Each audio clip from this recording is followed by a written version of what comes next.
Hello friends, welcome back to கீடெக். இன்னைக்கு நம்ம ஸ்ட்ரீம் ரீடர் பற்றி தான் பார்க்க போகிறோம். அது மட்டும் இல்லாமல் எக்ஸெப்ஷன் ஹேண்ட்லிங், அதை எக்ஸெப்ஷன் யூஸ் பண்ணி எப்படி ஹேண்டில் பண்ணுறது அப்படிங்கிறதையும் பார்க்க போகிறோம். ஸோ இந்த வீடியோ பார்க்குறதுக்கு முன்னாடி இது வரைக்கும் நீங்கள் நம்ம சேனல் சப்ஸ்கிரைப் பண்ணிக்கோங்க. மறக்காம பக்கத்தில் இருக்க பெல் ஐக்கான் கிளிக் பண்ணிக்கோங்க. அப்போ தான் நாங்கள் போகிற வீடியோஸ் உங்களுக்கு நோட்டிஃபிகேஷனில் வரும். ஃபஸ்ட்டு ஸ்ட்ரீம் ரீடர் அப்படின்னா என்னென்னு சொல்லி பார்த்துட்டீங்க அப்படின்னா, ஏதாச்சும் ஒரு ஃபைல் சேவ் பண்ணி வச்சுருப்பீங்க. அந்த நீங்கள் உங்களோட மிஷினில் சேவ் பண்ணி வச்சுருக்கிற ஃபைலை பார்த்துட்டிங்க அப்படின்னா, உங்கள் அவுட்புட் ஸ்க்ரீனில் டிஸ்பிளே வர வைக்கிறதுக்கு தான் ஸ்ட்ரீம் ரீடர் யூஸ் பண்ணுவோம். அதாவது ஏதாச்சும் ஒரு ஃபைல் உங்கள் லேப்பில் சேவ் பண்ணியிருக்கும். மேபி உங்கள் சிஸ்டமில் சேவ் பண்ணி வச்சுருக்கிற ஏதாச்சும் ஒரு ஃபைலை பார்த்துட்டிங்க அப்படின்னா, ஷார்ப்பில் அவுட்புட் ஸ்க்ரீனில் டிஸ்பிளே பண்ண வைக்கிறதுக்கு நேம் தான் அதுக்காக யூஸ் பண்ணுறது தான் ஸ்ட்ரீம் ரீடர். ஃபஸ்ட் நம்ம கிளாஸ் க்ரியேட் பண்ணிக்கலாம். கிளாஸ் நேம் நம்ம ஸ்ட்ரீம் ரீடர் தான் யூஸ் பண்ணுறோம். நம்ம ஸ்ட்ரீம்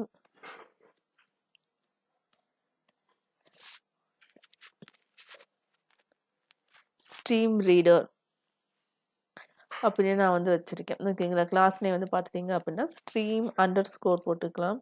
ஏன்னா நம்ம கன்ஃபியூஸ் ஆகாமல் இருக்கிறதுக்காக ஸ்ட்ரீம் ரீடர். நெக்ஸ்ட் பார்த்துட்டிங்க அப்படின்னா பப்ளிக் எப்பயும் போல பப்ளிக் ஸ்டாட்டிக் வாய்ட் மெயின். இப்போ இங்கே நம்ம ஸ்ட்ரீம் ரீடர் யூஸ் பண்ணணும். ஃபஸ்ட்டு அதுக்கு நீங்கள் என்ன ஃபைல் செலக்ட் பண்ண போகிறீங்களோ செலக்ட் பண்ணிக்கலாம். நான் ஆல்ரெடி இங்கே செலக்ட் பண்ணி வச்சு இப்போ பார்த்துட்டிங்க அப்படின்னா இந்த ஃபைல் எங்கே இருக்குன்னு சொல்லி பார்த்துட்டிங்க அப்படின்னா ஃபைலில் போய் ஓப்பன் கொடுத்துக்கோங்க. ஓப்பன் கொடுத்துட்டு இங்கே டெஸ்ட்டு, ஓகேங்களா? டெஸ்ட் இருக்குல்ல. ஸோ இது என்ன ஃபார்மேட்டில் இருக்குன்னா TXT. ஸோ இது பார்த்தீங்க அப்படின்னா இங்கே TXT ஃபார்மேட்டில் இருக்குது. ஸோ இதோட பாத் நேம் பார்க்குறதுக்கு ஃபைல் நேம் இருக்குல்ல, அங்கே கீழே ஒரு ட்ராப் டவுன் இருக்காங்க. கிளிக் பண்ணிட்டீங்க அப்படின்னா இதுதான் இதோட ஃபைல் நேம். ஜஸ்ட் அப்படியே காப்பி பண்ணிக்கோங்க. இந்த ஃபைல் நேம் அப்படியே காப்பி பண்ணிக்கோங்க. உங்களுக்கு ஃபைல் நேம் ஃபோல்டர்லேருந்து தெரிஞ்சு அப்படின்னா நீங்கள் டேரெக்டாக அப்படியே போய் காப்பி பண்ணிக்கலாம். அப்படி இல்லை அப்படின்னா நீங்கள் இதை நோட் பேடோ இல்லை சம்திங் வேறு ஏதாச்சும் நீங்கள் ஓப்பன் பண்ணிவிட்டு இந்த மாதிரி நீங்கள் ஓப்பன் கொடுக்குறப்போ ஃபைல் நேம் கேட்கும். நீங்கள் ஃபைல் நேம் ஃபுல்லாக கொடுத்துட்டீங்க அப்படின்னா ஃபுல்லாக காப்பி பண்ணிக்கலாம். Ctrl+C பண்ணி காப்பி பண்ணிக்கோங்க. நீங்கள் இப்படியும் காப்பி பண்ணலாம். அப்படி இல்லை அப்படின்னா பாருங்க, இங்கே தான் இந்த ஃபைல் நேம் இங்கே தான் இருக்குது. இதை ஜஸ்ட் கிளிக் பண்ணிக்கோங்க. கிளிக் பண்ணிங்க அப்படின்னா இதுக்கு முன்னாடி, அதாவது இந்த ஃபைல் நேமுக்கு முன்னாடி இருக்கிற வரைக்கும் காப்பி ஆகிடும். ஸோ இதுக்கு அப்படியே காப்பி பண்ணிவிட்டு இந்த ஃபைல் நேம் உங்களுக்கு என்ன ஃபார்மேட்டில் இருக்கும் அதை நீங்கள் காப்பி பண்ணிக்கலாம். ஸோ நீங்கள் 2 மெத்தடாக இப்படி காப்பி பண்ணிக்கலாம். மோஸ்ட்லி நீங்கள் இப்படி காப்பி பண்ணிக்கோங்க, அது பெட்டராக இருக்கும். ஸோ உங்கள் ஃபைல் நேம் காப்பி பண்ணிட்டீங்க அப்படின்னா ஃபைலை கிளிக் பண்ணிக்கோங்க. ஓப்பன் இருக்கும், ஓப்பனுக்குள்ளே போய்க்கோங்க.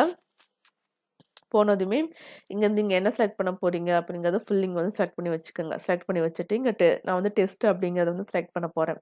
செலக்ட் பண்ணிவிட்டு இப்படி கீழே கிளிக் பண்ணிக்கோங்க. கிளிக் பண்ணனா இந்த ஃபைல் நேம் ஃபுல் ஓப்பன் ஆகிடும். இதை அப்படியே காப்பி பண்ணிக்கலாம். காப்பி பண்ணி இங்கே பேஸ்ட் பண்ணிக்கலாம் ப்ரோக்ராம்குள்ளே. ஃபஸ்ட்டு அதுக்கு ஸ்ட்ரீம் ரீடரா ஸ்ட்ரீம் ரீடர், ஓகேங்களா? ஸ்ட்ரீம் ரீடர் ஏதாச்சும் ஒரு வேரியபிள் நேம் STR, ஸ்ட்ரீமிங் ஷார்ட்டா, ரீடருக்கு RDR, STMRDR, stream reader equal to new stream reader கொடுத்துட்டு நம்மளோட ஃபைல் நேம் பார்த்துட்டோம் அப்படின்னா இதுக்குள்ளே தான் கொடுக்கும். இந்த ஸ்ட்ரீம் ரீடருக்குள்ளே தான் கொடுக்க போகிறோம். இப்போ பார்த்துட்டிங்க அப்படின்னா இங்கே பாருங்கள் ஸ்ட்ரிங் பாத்துன்னு சொல்லி இருக்கா. ஸோ நம்ம இதுக்குள்ளே தான் நம்ம கொடுக்க போகிறோம். ஸோ இந்த மாதிரி நீங்கள் நிறையா ஃபார்மேட்டில் நம்ம இங்கே இதுக்குள்ளே கொடுத்துக்கலாம். ஸோ நீங்கள் அது கிளிக் பண்ணி பார்த்துட்டிங்க அப்படின்னா ஒவ்வொரு இதில் இருக்கும். ஸோ நம்ம ஸ்ட்ரிங் பார்த்து தான் நம்ம கொடுக்க போகிறோம். ஸோ அப்படியே நம்ம காப்பி பண்ணதை பேஸ்ட் பண்ணிக்கலாம். பேஸ்ட் பண்ணது மட்டும் இல்லாமல் இது எதுக்குள்ளே கொடுக்கணும் அப்படின்னா இந்த மாதிரி கொட்டேஷன், டபுள் கொட்டேஷனுக்குள்ளே கொடுத்துக்கோங்க. கொடுத்துட்டு இதுக்கு முன்னாடி ஏன் இந்த மாதிரி இது வருது அப்படின்னா அட்டு ஜாயின் பண்ணிக்கோங்க. இதுக்கு முன்னாடி இந்த மாதிரி அட் போட்டு டபுள் கொட்டேஷனுக்குள்ள நம்ம பார்த்து கொடுத்துக்கலாம். கொடுத்துட்டீங்க அப்படின்னா அவ்வளோதான். இது ரொம்பவே ஈஸி. இந்த மாதிரி ஃபைலை ரீட் பண்ணது பார்த்துட்டீங்க அப்படின்னா ரொம்பவே ஈஸி. அவ்வளோதான். நெக்ஸ்ட் பார்த்துட்டிங்க அப்படின்னா ஸோ அதை நம்ம ரைட் பண்ணணும்ல. ஸோ நம்ம இங்கே பார்த்துட்டிங்க அப்படின்னா பார்த்து மட்டும்தான் செலக்ட் பண்ணியிருக்கோம். So console.writeLine console.writeLine. நம்ம அவுட்புட் ஸ்க்ரீனில் வந்து நமக்கு என்ன ரைட் பண்ண வைக்கணும்? ஸோ இதுதான் வந்து ரைட் பண்ண வைக்கணும். ஸோ இந்த பாத்தை தான் வந்து ரைட் பண்ண வைக்கணும். ஸோ இங்கே ஸ்ட்ரீம் ரீடர் இருக்குல்ல, ஸோ அந்த வேரியபிள் இங்கே ஸ்ட்ரீம் ரீடர். ஸோ வந்து எது வரைக்கும் ரைட் பண்ண வைக்கணும்? டாட் கொடுத்துட்டீங்க அப்படின்னா அங்கேயே வந்து கேட்கும். இங்கே பார்த்தீங்க அப்படின்னா நிறையா மெத்தட் வந்து இருக்கு. ஓகேங்களா? ஒரே ஒரு ரீட்லைன்னா ஒரே ஒரு லைன் மட்டும் ரீட் ஆகும். ரீட் டு எண்டுன்னு பார்த்துட்டிங்க அப்படின்னா அது ஃபுல்லாக வந்து ரீட் ஆகும். ஸோ அதுதான் ரீட் டு எண்ட் கொடுத்துட்டு ஒரு ஓப்பன் க்ளோஸ் கொடுத்துட்டு வந்து கொடுத்துருங்க. நெக்ஸ்ட் வந்து பார்த்துட்டிங்க அப்படின்னு இதை வந்து க்ளோஸ் பண்ணிடலாம். Dot close. ஓகேங்களா? அவ்வளோதான்.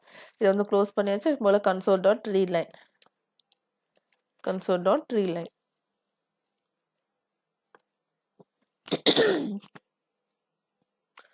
console.readline கொடுத்துட்டு இப்போ வந்து ரன் பண்ணிடலாம். பாருங்க, நம்ம வந்து அவுட்புட் ஸ்கிரீனில் நம்ம வந்து கோடிங்கில் வந்து எதுவுமே கொடுக்கல, ஜஸ்ட் வந்து பாத் நேம் மட்டும்தான் கொடுத்துருக்கோம். இப்போ நம்ம நோட்பேடில் இருக்கிற கீடேக் எக்ஸெப்ஷன் ஹேண்ட்லிங் அப்படிங்கிறத பார்த்துட்டிங்க அப்படின்னா இங்கே வந்து டிஸ்பிளே ஆகிடுச்சு. ஸோ இதே மாதிரி நோட்பேட் மட்டும் இல்லை, இதே மாதிரி நீங்கள் எந்த ஒரு ஃபைலில் இருக்கிறத உங்கள் அவுட்புட் ஸ்கிரீனில் வந்து டிஸ்பிளே பண்ண வைக்கிறதுக்கு நீங்கள் ஸ்ட்ரீம் ரீடர் யூஸ் பண்ணி டிஸ்பிளே பண்ண வைக்கலாம். ஓகேங்களா? இப்போ எனக்கு இன்னொரு இது, இப்போ எனக்கு இந்த மாதிரி நான் வந்து இங்கே தப்பாக கொடுத்துருக்கேன்னு வச்சுக்கோங்களேன். இப்போ யூசர்ஸ்ன்னு இருக்கிறத நான் யூசர்னு கொடுத்துருக்கேன். ஸோ இந்த மாதிரி வந்து தப்பாக கொடுக்குறப்போ இப்போ ரன் பண்ணுறேன். ஸோ பாத் நேம் வந்து பை மிஸ்டேக்காக நான் வந்து தப்பாக வந்து கொடுத்துட்றேன். ரன் பண்ணுறப்போ வந்து எனக்கு ஒன்றே வந்து டிஸ்பிளே ஆகலை. அது ஆட்டோமேட்டிக்காக அந்த அவுட்புட் ஸ்க்ரீன்லேருந்து வெளியே வந்துடுச்சு. எக்ஸப்ஷன் வந்து வந்துருக்கு. Could not find a part of the path, அதாவது எக்ஸப்ஷன் வந்து வந்துடுச்சு. எனக்கு இந்த எக்ஸப்ஷனை அவுட்புட் ஸ்க்ரீனில் டிஸ்பிளே ஆக வைக்கணும். ஏன்னா அந்த பாத் இல்லை அப்படிங்கிறது எக்ஸப்ஷனில் வந்து வந்துடுச்சு. ஸோ எனக்கு அதை அவுட்புட் ஸ்க்ரீனில் டிஸ்பிளே பண்ண வைக்கணும். அதுக்கு என்ன பண்ணலாம் அப்படின்னு சொல்லி பார்த்துட்டிங்க அப்படின்னா அதுக்கு ட்ரை கேட்ச் பிளாக் வந்து யூஸ் பண்ணிக்கலாம். ஸோ இங்கே ட்ரை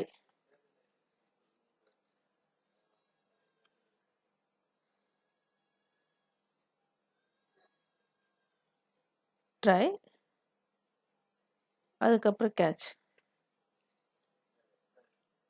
ஓகேங்களா? ட்ரை கேட்ச் பண்ணுறப்போ இதை வந்து ட்ரை பண்ணுறோம். அப்படி ஓகே சக்ஸஸ் ஆயிடுச்சுன்னா ஓகே, அப்படி ஃபெயில் ஆயிடுச்சுன்னா நெக்ஸ்ட் வந்து பார்த்துட்டிங்க அப்படின்னா கேட்சுக்கு வந்து வரும். எக்ஸப்ஷன் வந்து நிறைய எக்ஸப்ஷன் இருக்குது. ஃபைல் நாட் ஃபவுண்ட் எக்ஸப்ஷன் மாதிரி நிறைய எக்ஸப்ஷன் வந்து இருக்குது. ஃபர்ஸ்ட் வந்து ஃபைல் நாட் ஃபவுண்ட் எக்ஸப்ஷன். இப்போ பாருங்க, கீழே வாங்க, ஃபைல் நாட் ஃபவுண்ட் எக்ஸப்ஷன். இதுக்கு ஒரு நேம் கொடுத்துருக்கேன், ஃபைல் நாட் ஃபவுண்ட், FNFன்னு கொடுத்துருக்கேன், ஃபைல் நாட் ஃபவுண்ட்.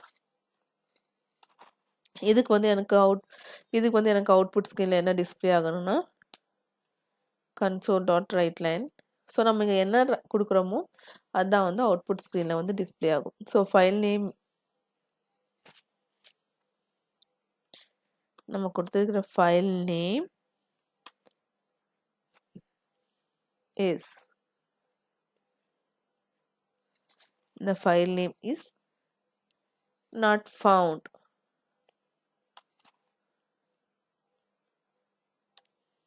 எனக்கு அவுட்புட் ஸ்கேல அந்த ஃபைல் நேம் இங்கே வந்து பார்த்துட்டிங்க அப்படின்னா பிளேஸ் ஹோல்டர் சின்டாக்ஸ் வந்து யூஸ் பண்ணியிருக்கேன். ஜீரோன்னு சொல்லி கொடுக்குறப்போ அந்த இந்த ஃபைல் நேம் வந்து ஆட்டோமேட்டிக்காக இங்கே வந்து எடுத்துக்கும், நாட் ஃபவுண்ட். ஓகேங்களா? கமான் இது எங்கேருந்து எடுத்துக்கும்? இந்த FNF இந்த file not found dot file name. ஓகேங்களா? இந்த ஃபைல் நேம்லேருந்து எடுத்துக்கும். நெக்ஸ்ட் வந்து பார்த்துட்டிங்க அப்படின்னா இன்னொரு கேட்ச், நிறைய கேட்ச் பேக் வந்து வச்சுக்கலாம். எக்ஸப்ஷன் அப்படி இல்லாமல் ஃபைல் நாட் ஃபவுண்ட் மட்டும் இல்லாமல் வேறு ஏதாச்சும் எக்ஸப்ஷன் வந்தது அப்படின்னா அது என்ன எக்ஸப்ஷனோ அது மெசேஜ் மட்டும் அப்படியே ஜஸ்ட் வந்து வந்தால் போதும். console.writeLine. ஸோ இந்த எக்ஸப்ஷன் டாட் என்ன மெசேஜ் வந்துருக்கோ அந்த மெசேஜ் வந்து எனக்கு அப்படியே வந்து டிஸ்பிளே ஆகணும். அவ்வளோதான். இப்போ வந்து ரன் பண்ணிடலாம். இப்போ இங்கே தான் வந்து ரைட் லைன் கொடுத்துருக்கேன். ஸோ நம்ம லாஸ்ட்டில் ரைட் லைன் கொடுத்தா தான் அது எல்லாத்துக்குமே வந்து காமனாக வந்து இருக்கும். ஸோ ரைட் லைன் வந்து பார்த்துட்டிங்க அப்படின்னா பப்ளிக் ஸ்டாட்டிக் வாய்ட் மெயினில் கடைசியாக வந்து ரைட் லைன் கொடுத்துருக்காரு.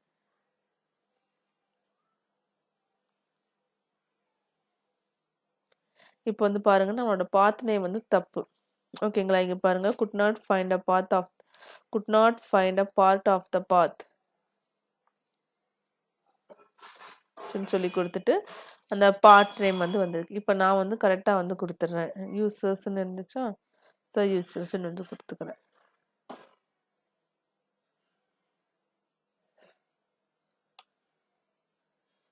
ஸோ வந்து இங்கே என்ன ஆல்ரெடி வந்து என்ன நேம் இருந்துச்சு, அதே நேம் வந்து கொடுத்துக்கலாம். கொடுத்துட்டு இப்போ வந்து ரன் பண்ணலாம்.